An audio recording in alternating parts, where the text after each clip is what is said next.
स्वागत है आप सभी का अपने YouTube channel Sanjay education society Mandawa में।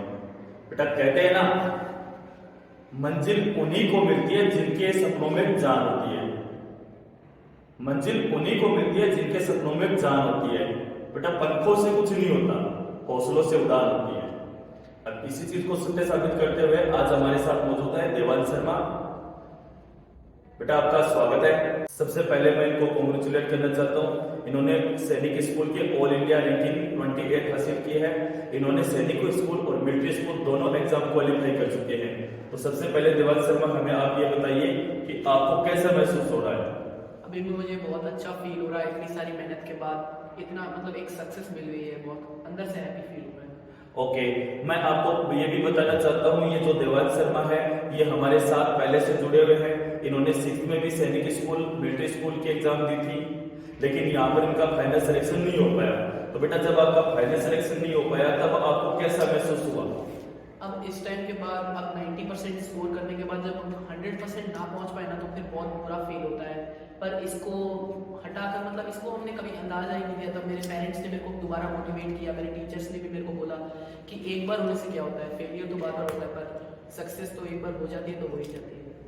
ओके, मैं भी इनके पेरेंट्स को भी कॉन्ग्रेचुलेट करना चाहूंगा और उनको थैंक यू बोलना चाहूंगा जिन्होंने इस बच्चे को मोटिवेट किया। ये बच्चा खुद भी सेल्फ मोटिवेटेड है। तो बेटा जब यहाँ पर आप फर्स्ट टाइम आए थे तो आपको यहाँ पर कैसा महसूस हो रहा था?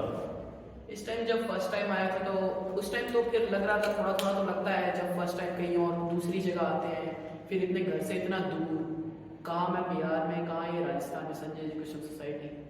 मेरे को थोड़ा तो बुरा फील हो रहा था, पर धीरे धीरे इतने सारे दोस्त थे और इतने अच्छे टीचर्स थे, उनका पढ़ाने का तरीका इतना अच्छा था, वो घर की फील ही नहीं होने देते थे कि घर से दूर है। ओके, तो बेटे ने मैथ्स में 200 आउट ऑफ 200 स्कोर किया है। सबसे पहले तो मैं इनको कॉन्ग्रेचुलेट करता हूँ। और इन्होंने रीजनिंग में भी अच्छा स्कोर किया, 50 आउट ऑफ 50 स्कोर किया है। तो बेटा आप ये जैसे आपको पहले से लग रहा था कि आपको मैथ में 200 आउट ऑफ 200 स्कोर करने हैं, या फिर आपने जैसे पेपर देखा तो आपको कैसा फील हुआ?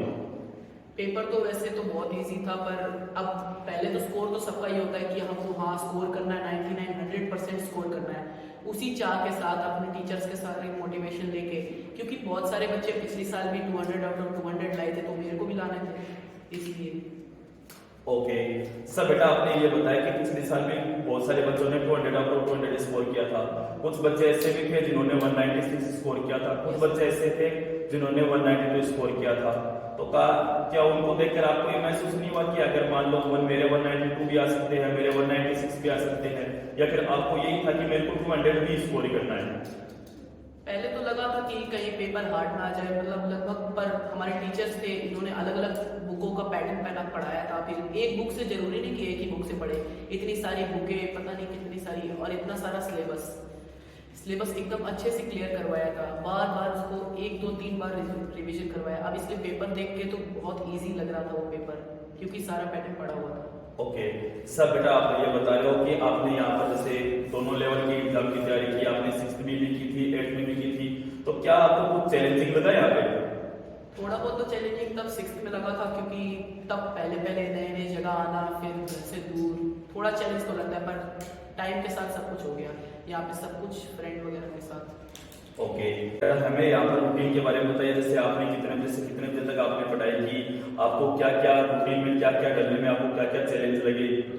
यहाँ पे शुरू में इस स्कूल में हमारी पढ़ाई सुबह शुरू हो जाती थी 7 बजे से, और फिर रात को हम 10 बजे तक पढ़ते रहते थे। इतनी पढ़ाई करने के बाद फिर बीच वगैरह में ब्रेक भी मिलते थे, पर इतना भी सफिशिएंट नहीं था, खुद के लिए सेल्फ भी देना होता है। फिर उसके बाद यहाँ पे क्या एक फैसिलिटी है कि आप रात भर कभी भी रात से बैठ जाओ, चाहे सुबह तक बैठ जाओ, यहाँ पे आपके 24/7 आपको देखने के लिए सारे टीचर्स हैं, कोई गार्ड वगैरह है। आपको रात में कभी फील हो तो आपके लिए गार्ड है वगैरह, बिल्कुल सही है। पढ़ाई का एकदम एनवायरनमेंट यहाँ पे बहुत अच्छा है। ओके बेटा, जैसे आपने ये बताया कि जैसे नाइट में भी आप पढ़ाई करते थे, तो कोई रोक टोक जैसे प्रिंसिपल सर की तरफ से कोई रोक टोक या फिर पीटीआई जी की तरफ से कोई रोक टोक थी या फिर? नो सर, यहाँ पे कोई रोक टोक नहीं थी वगैरह, पूरा फ्री छोड़ा था। जैसे आपको नाइट में कोई डाउट पूछने हैं तो क्या टीचर से स्टाफ यहीं पर होता है, या फिर आपको सुबह ही वो डाउट क्लियर करने होते हैं?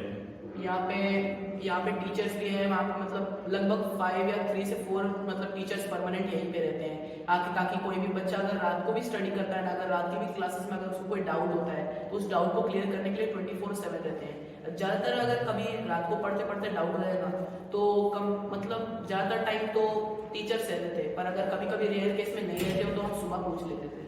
ओके बेटा, जो आपके छोटे भाई बहन हैं, स्पेशली जो कि सैनिक school, military school, Navodaya Vidyalaya Aryan से देहरादून की तो तैयारी कर रहे हैं, आप उनको कुछ बोलना चाहोगे, कुछ मोटिवेट करना चाहोगे आप उनको? हाँ, ये मेरी तरफ से एक ही चीज़ रहेगी, क्योंकि अब वो सारे अब अपनी लगन से लगे हैं। अब उनको सबको एक ही चीज़ लेनी, सिलेक्शन लेना। अब यहाँ के टीचर्स भी उनको मोटिवेट करके रखते हैं, अब बस उनको सिलेक्शन ही चाहिए। अब इसलिए मैं कहता हूँ कि उनको जी जान से पूरी कड़ी मेहनत करनी चाहिए। रात तो फिर भी सोने के लिए आ जाएगी, पर फिर पढ़ने के लिए दोबारा नहीं आएगी। ओके, मैं देवांश बेटे को इनके उज्जवल भविष्य की कामना करता हूँ। बेटा आप ऐसे ही पढ़ते रहिए, अपने पेरेंट्स का, अपने देश का और अपने टीचर स्टाफ का नाम रोशन करें।